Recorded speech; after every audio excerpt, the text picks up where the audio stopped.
Bonjour à toutes et à tous.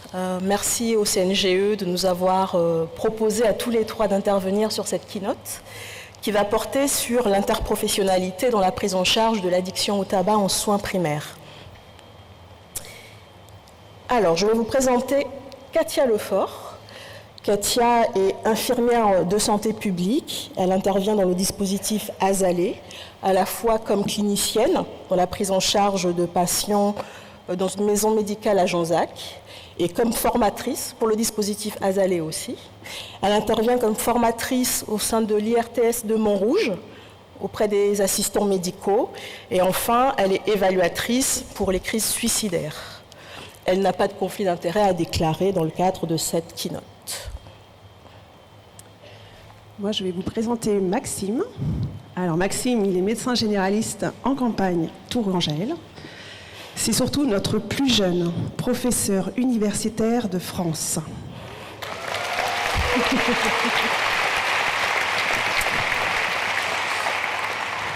Alors, donc, par contre, veuillez excuser par avance son t-shirt d'adolescent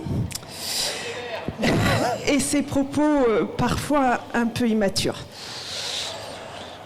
Ceci dit, il n'a pas de conflit d'intérêt à déclarer pour cette présentation. Il a de la chance que ce ne soit pas moi qui te présente. Sherazade Kinouani, qui est médecin généraliste en Gironde, chercheuse épidémiologiste dans une équipe INSERM, spécifiquement sur la thématique des conduites addictives et de la pathologie mentale, et attachée d'enseignement au DMG de Bordeaux. Elle n'a pas de conflit d'intérêt. Merci Katia, merci Maxime. Alors Katia, je te redonne la parole pour que tu nous présentes le dispositif Azalée et notamment la place de l'infirmière dans la prise en charge de l'addiction au tabac. Alors Azalée, c'est une association entre médecins généralistes et infirmières déléguées en santé populationnelle, IDSP, en équipe de soins primaires, c'est-à-dire qu'on est au service du patient. D'une expérimentation née en 2004 en Deux-Sèvres, au jour d'aujourd'hui, nous sommes plus de 2000 infirmiers et plus de 9300 médecins sur toute la France et dans les dom-toms. C'est la seule association qui réunit médecins et infirmiers pour travailler auprès des patients en médecine générale. Les objectifs, c'est valoriser la prévention, c'est améliorer le suivi du patient chronique, c'est améliorer et faciliter l'accès aux soins du point de vue médical, psycho et social pour tous les patients des cabinets Azalée. C'est un suivi régulier, personnalisé, adapté à chaque patient, qui s'inscrit dans la durée et ça permet d'avoir une vision sur l'évolution de la pathologie et permettre au patient de se saisir de sa maladie, d'en comprendre certaines choses et de mieux s'investir dans celle-ci. Concernant l'accompagnement dans le sevrage tabagique, nous avons plusieurs outils, l'ETP, l'entretien motivationnel, la balance décisionnelle, l'évaluation des 3 dépendances. Nous avons aussi tout un tas d'examens à notre portée, l'électrocardiogramme, la spirométrie, le CO-testeur, puis bien d'autres. Et puis surtout un temps de consultation qui est dédié à chaque patient, qui est personnalisé, pendant lequel il va pouvoir évoquer ses limites. C'est possible et on va lui laisser cette temporalité pour qu'il puisse avancer avec son sevrage.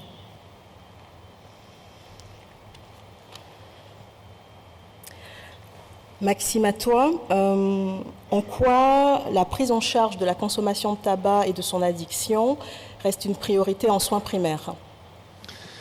Eh bien alors, c'est vrai que le tabac, la consommation de tabac avait diminué ces dernières années, puis là ça se stabilise depuis quelques années, comme l'a rappelé le baromètre de Santé publique France, avec en 2023 30% de la population des plus de 18 ans qui fumait et un quart fumait quotidiennement, ce qui fait que ça laisse la France un petit peu au-dessus de la moyenne des pays de l'OCDE, ce qui nous permet d'avoir l'honneur de dire dans un congrès que c'est un vrai problème de santé publique, ce qu'on entendra sans doute à d'autres moments. En fait, ces fumeurs rencontrent souvent des acteurs de santé primaire, dont les médecins généralistes, les pharmaciens de ville, les infirmiers libéraux ou tout un tas d'autres personnes. C'est à ces moments de ces rencontres-là qu'on va pouvoir commencer à évaluer la présence d'une addiction et commencer à aborder le sujet avec la personne, en fait. Tout à fait. Pour dire un mot sur la prise en charge du tabac, comme tout ce qui est un petit peu compliqué, on va faire un rappel par rapport à ce qui avait été présenté à l'excellente keynote de 2023 de Léa Chatron et Laetitia Jiménez, avec cet acronyme FAD pour ceux qui s'en rappellent. Dans les maladies difficiles à prendre en charge, souvent on se trouve des excuses, on manque de formation, on manque d'argent et on manque de temps. En 2025, pour cette keynote, on change tout, on vous présente un nouveau concept. Pour le tabac, c'est TAF, c'est-à-dire qu'on manque de temps. Les gens viennent rarement pour un problème de tabac.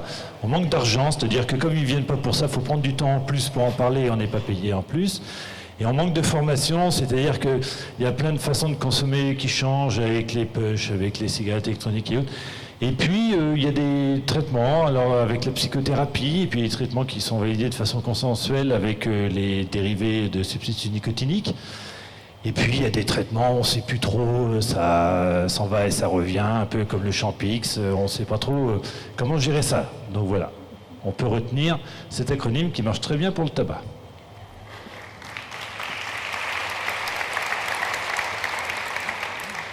Tu veux parler de quelques outils qui existent ? Voilà, alors ça c'est les collègues du CMG, ne pas confondre avec le CNGE. Le Collège de médecine générale qui a fait des fiches pratiques que vous pouvez retrouver en libre accès sur le site, dans le kit addiction. Et vous retrouverez en détail notamment une fiche sur le tabac qui rentre un peu plus dans le détail de ce que l'on peut prescrire et utiliser comme outil pour accompagner les patients. Merci Maxime. Je reprends la parole pour introduire la notion d'interprofessionnalité dans cette keynote. Il existe plusieurs modèles et définitions de l'interprofessionnalité. Dans le cadre de la keynote, on a choisi de soutenir notre propos avec le modèle qui a été développé au Canada par Emmanuel Caro. Ce modèle distingue la ou la multiprofessionnalité de l'interprofessionnalité en fonction du degré d'interdépendance et d'interaction que les professionnels de santé ont entre eux dans la prise en charge du patient. Et ce degré d'interdépendance est décidé en fonction de la complexité de la situation biopsychosociale que le patient présente. Nous allons nous servir de ce modèle pour illustrer ce que sont les pratiques collaboratives et notamment dans la prise en charge de l'addiction du tabac. Maxime, est-ce que tu pourrais nous donner un exemple de pratique collaborative ? Oui, c'est vrai que pour cette keynote sur l'interprofessionnalité, c'est un choix étonnant parce que c'est quand même pas très compliqué l'interprofessionnalité. Vous voyez, il y a ici sans doute plein d'étudiants ou de jeunes thésés qui vont vouloir s'installer comme on l'a fait nous à notre époque, avec des copains, des gens avec qui on s'entend bien, des médecins, des infirmiers, des kinés, faire un cabinet de groupe où il y a une bonne ambiance, où on travaille ensemble, on prend le café, on fait même des after-work, même il y en a, ils vont partager les charges. Là, ça permet que ça coûte moins cher, puis il y en a même, ils sont assez fous pour mettre le chiffre d'affaires en commun, tu vois. Donc ça, c'est l'interprofessionnalité. J'ai même un excellent ami médecin qui travaille avec une infirmière azalée, et qui, l'infirmière azalée, ne lui demande même plus, elle met directement dans le planning un rendez-vous pour le médecin. Donc ça, c'est de l'interprofessionnalité, quoi. Je ne suis pas trop d'accord, en fait. Sans remettre en question l'importance de travailler dans une bonne ambiance, une ambiance sympathique, en termes d'interprofessionnalité, ce que tu décris, ce n'est pas travailler avec, c'est travailler à côté d'eux. Et ouais.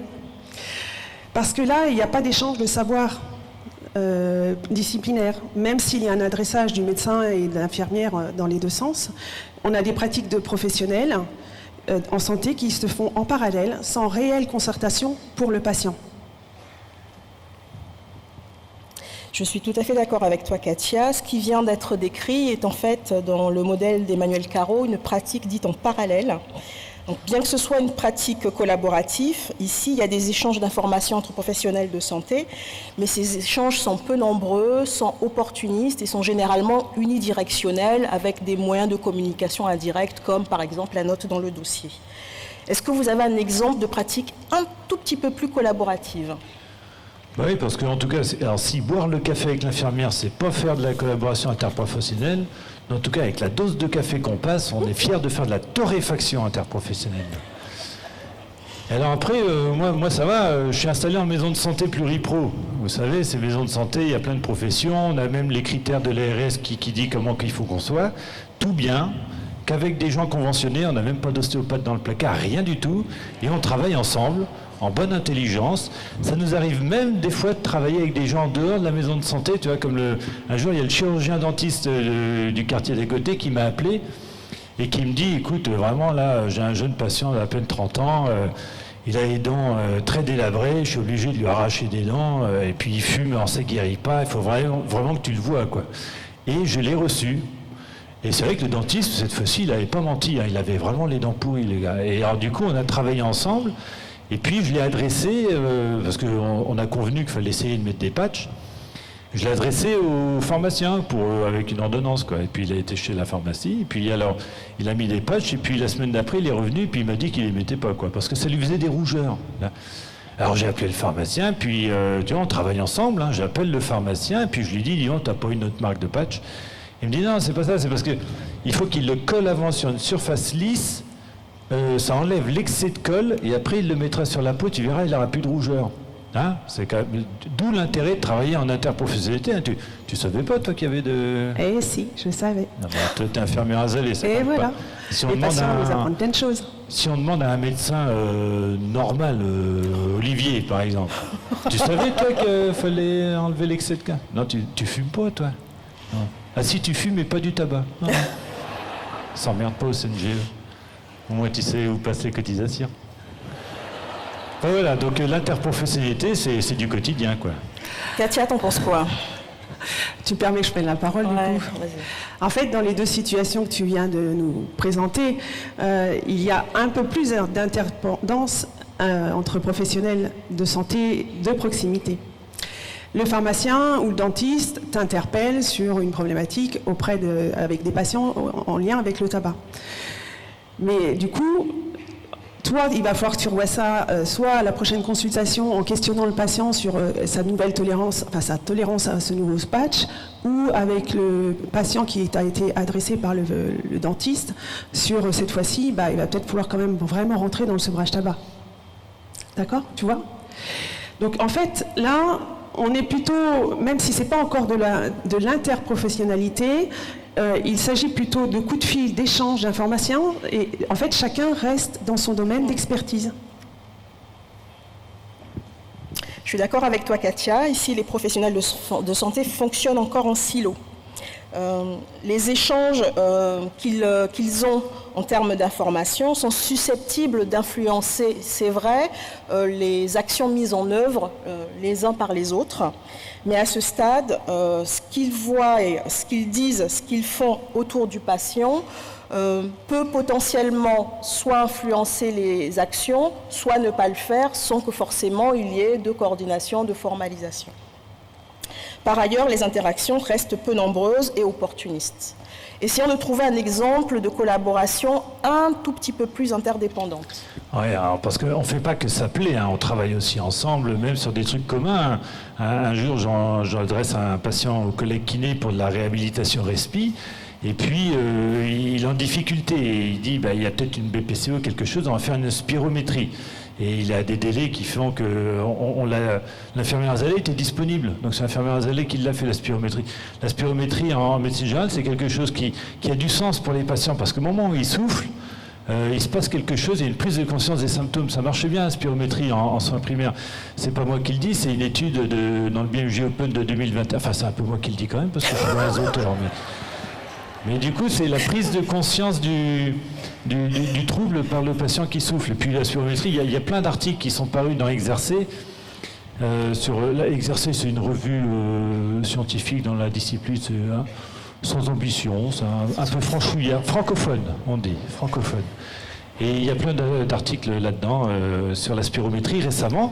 Et c'est vrai que l'infirmière azalée, elle reçoit le patient, tu vois, un joli patient, 62 ans, moustache en fer à cheval, jaune sous le nez, très bien, 40 ans de gauloise sans filtre.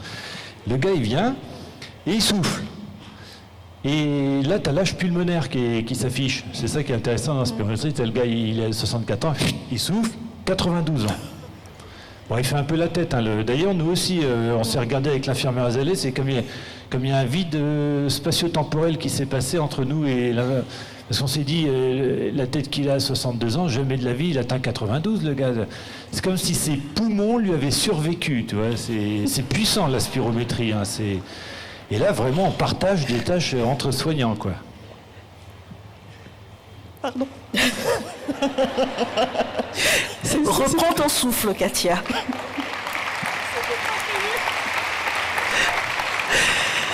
Alors, tu as raison d'insister sur la spirométrie parce que c'est vraiment un bon outil pour se lancer, du coup, cette fois-ci dans l'interpro. Car non seulement les patients, en fait, ils acceptent assez facilement cet examen puisque ça se fait sur le cabinet, c'est pas douloureux, c'est pas invasif. Et puis, il y a aussi une autre étude qui a montré que le diagnostic spirométrique associé au conseil minimal d'arrêt du tabac induisait une augmentation significative d'arrêt de ce produit. Donc, il faut l'utiliser, cette spirométrie. Et puis là, du coup, il y a un début de concertation entre professionnels. C'est différent. Vous avez discuté ensemble sur un temps dédié et vous avez établi ensemble un objectif de soins à faire valider, bien sûr, par le patient. C'est lui qui est la première personne concernée. Et en impliquant l'infirmière, elle va aussi pouvoir aller voir avec le patient où sont ses freins et quelles sont ses motivations pour éventuellement arrêter de fumer. Je suis tout à fait d'accord avec vous. Dans la pratique dite de concertation, en plus des interactions informelles et ponctuelles qui ont déjà été décrites, les professionnels de santé prévoient et organisent des temps d'interaction planifiés et formalisés durant lesquels ils décident des objectifs et des stratégies de soins en adéquation avec les besoins du patient. Mais est-ce qu'on ne pourrait pas aller un tout petit peu plus loin ? D'accord, mais alors là, imaginons dans un monde imaginaire, loin, flou, limite abstrait, que le médecin prenne le temps avec l'infirmière Azalée, peut-être même avec le kiné, de se mettre autour de la table.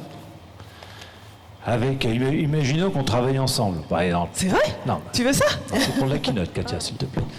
Et alors, imaginons qu'on se mette autour de la table et qu'en plus, il y a le patient, tu vois. Le patient, il vient, puis il parle. Hein, il ne fait pas que passer la carte vitale et payer la consultation. Il parle. Et puis il participe au diagnostic de ce dont il aurait besoin en fonction de ses capacités. Et on se met d'accord. Imaginons même qu'on rédige un protocole co-signé entre les soignants et le patient. On fait les choses et puis imaginons qu'on se revoit dans 3 mois et on voit ensemble qu'est-ce qui marche et qu'est-ce qui n'aurait pas marché. Ça, là, on y est, là, c'est bon ? Là, je crois qu'on s'en rapproche.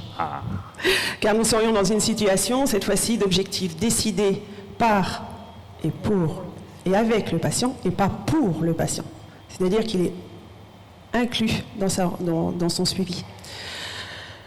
Par ailleurs, la formalisation de l'expérience par un protocole ou un bilan d'éducation partagé, coécrit avec le patient, permettra de le transformer en une intervention collaborative, acceptable, adaptable à de nouvelles situations et évaluable. Je suis tout à fait d'accord avec vous. L'interprofessionnalité dans son exercice le plus abouti, qui est décrit dans cette dernière vignette, consiste, au partage des décisions et des actions de tous les professionnels de santé avec l'établissement d'un plan d'action commun centré sur le patient, et 2, du partage solidaire des responsabilités liées aux décisions prises au sein de l'équipe soignante. 3, l'interprofessionnalité intègre réellement les choix, mais aussi les savoirs et les compétences du patient. Et enfin 4, elle conduit à la rédaction de procédures documentées, formalisées, nourries des savoirs des professionnels de santé et de ceux du patient, pour clarifier les responsabilités et rendre les pratiques collaboratives transférables et évaluables. L'intérêt du modèle d'Emmanuel Caro, c'est qu'il montre 4 pratiques collaboratives différentes, mais ces pratiques collaboratives sont non hiérarchiques, c'est-à-dire qu'aucune des 4 n'est plus importante qu'une autre. Quand des professionnels de santé souhaitent collaborer, ils déterminent ensemble le degré d'interdépendance et d'interaction nécessaire, d'abord en fonction des besoins estimés du patient et de la complexité de la situation. C'est ce que nous dit le modèle d'Emmanuel Caro. Mais Les pratiques collaboratives ont des contraintes. C'est ce que nous montre un autre modèle, celui de Daniel Damour. Dans ce modèle, l'interprofessionnalité est développée autour du temps de communication à la fois formel et informel qui est nécessaire pour la coordination, pour la formalisation, pour la formation et l'interreconnaissance. Cela demande aussi de réfléchir et utiliser par tous les professionnels de santé des moyens de communication adaptés, mais aussi qui sont disponibles, la télémédecine, éventuellement des lignes téléphoniques ou des chats sécurisés, ou des logiciels métiers interopérants lorsqu'ils existent. Les rôles et les responsabilités de chacun doivent être clarifiés et une gouvernance de la collaboration est à prévoir. Donc cela va requérir du temps, de l'espace, des ressources financières, logistiques et humaines. Pour résumer, le premier modèle d'Emmanuel Caro nous apprend que l'interprofessionnalité, dans sa forme la plus aboutie, n'est pas toujours nécessaire. Le degré d'interdépendance et d'interaction des professionnels de santé est décidé sur le continuum entre pluri et interprofessionnalité en fonction des besoins du patient. Ce que le deuxième modèle nous montre, celui de Daniel Damour, c'est que ce degré d'interprofessionnalité n'est pas toujours non plus possible. Cela va dépendre des moyens mis à disposition au niveau territorial et national. Il est donc nécessaire que les professionnels de santé décident de ce qui est à la fois possible et ce qui est à la fois nécessaire en se centrant sur les besoins du patient. Katia, veux-tu rajouter quelque chose pour finir ? Bien déjà, malgré les politiques de santé publique menées depuis 1976, le tabagisme reste la première cause de mortalité évitable en France. L'aide au sevrage est donc, je sais, je n'ai pas trop le droit de dire cette phrase, mais je vais quand même la dire, plus que jamais lui aussi un enjeu de santé publique majeur. Le binôme azalée facilite et améliore la prise en soin des patients dans un contexte de tension démographique. Il propose et permet un accompagnement à l'arrêt du tabac comme traitement dans la prise en charge de la BPCO, la bronchopneumopathie chronique obstructive, ou comme réduction des facteurs de risque dans les autres maladies chroniques. Chaque binôme s'adapte, apprend de l'autre, pour que d'une cohabitation, on passe à une collaboration dans laquelle chacun s'engage dans des niveaux d'interaction différents. La finalité de cet accompagnement par le binôme médecin et infirmier azalé reste que le patient se sente soutenu, entendu, non jugé, puisse avancer selon ses valeurs et qu'il puisse trouver dans ce suivi collaboratif le soutien nécessaire pour lui permettre de mettre en place ses propres stratégies pour combattre sa dépendance. Et puis gardons à l'esprit que la temporalité du patient n'est pas celle du soignant. Et du coup, pour aller plus loin dans ce sujet de l'interprofessionnalité impliquant les infirmières, 4 communications orales traitant de ce sujet vous sont proposées durant ce congrès. Donc vous pouvez donc les intégrer à votre parcours. Nous vous remercions tous pour votre attention.